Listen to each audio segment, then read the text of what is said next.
Dangerous depending on where it happens. A major push is underway to make a rescue product widely available that could get you to the nearest gas station.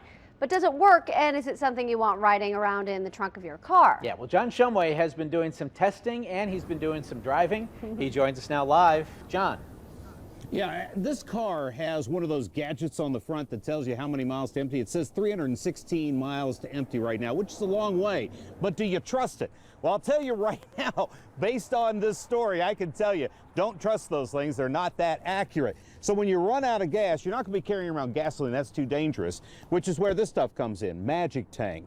The owners of this company say it'll get you to the gas station when you run out of gas. But is it safe to carry around in the car, and does it work?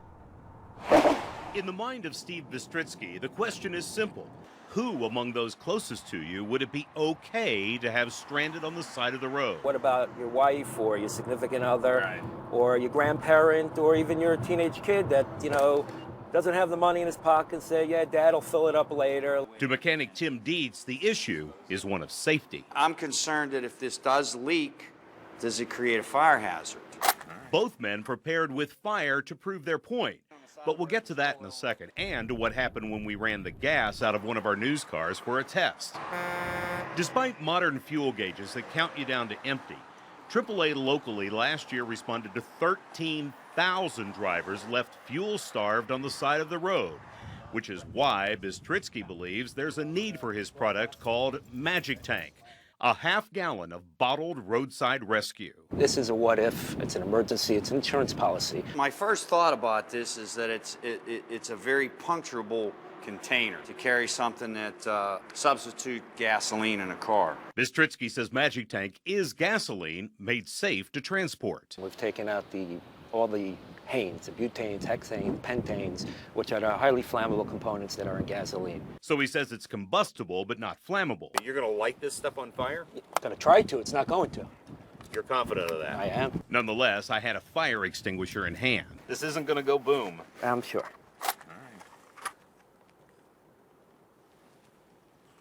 Oh, he didn't stop there. But you see, like if I had a glass of gasoline and held a match up here even higher, this whole thing would have gone up in flames. To find out just what's in Magic Tank, I took a container to the shadow of the Cathedral of Learning and the University of Pittsburgh's chemistry department. We did back-to-back experiments, analyzed gasoline, analyzed Magic Tank, so we could have a very fair comparison.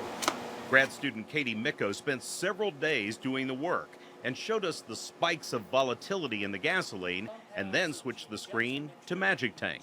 So you can see that at least what I was able to measure on the gas chromatograph doesn't show a lot of volatile compounds. In the Magic Tank? In the Magic Tank, yes.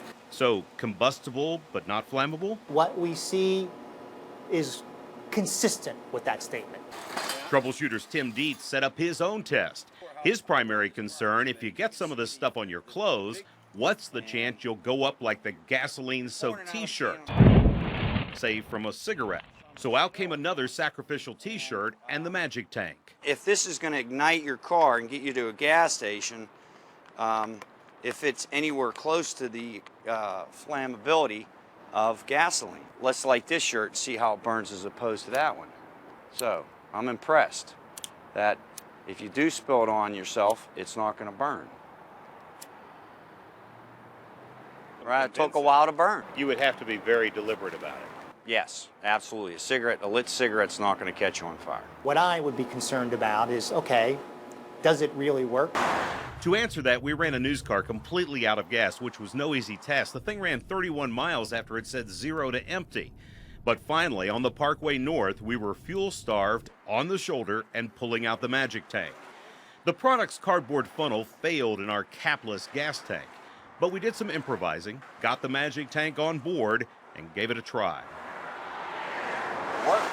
Just as promised, we were rolling again and easily made it to a gas station on Pittsburgh's north side. Now, I got back to Steve Bistritsky about the problem we had putting the Magic Tank in the gas tank that has this capless thing, and he said, yeah, they were aware of that, but what they were told was the manufacturers actually put funnels in cars like this. So I looked around, and sure enough, I found a funnel. Wish I'd known that when I was on the side of the Parkway North. And as for the puncturability of the actual container, it says right on it that it meets the federal standards for transporting a liquid like this. And if there are any vapors, they'll dissipate within a day or so. But if you do smell vapors, you should take it out of the car because there may be a problem with the seal on it. It was interesting to test this stuff, but apparently what they say it does pretty much works, Ken. All right, and we understand it costs about $25. John, good report. Thanks.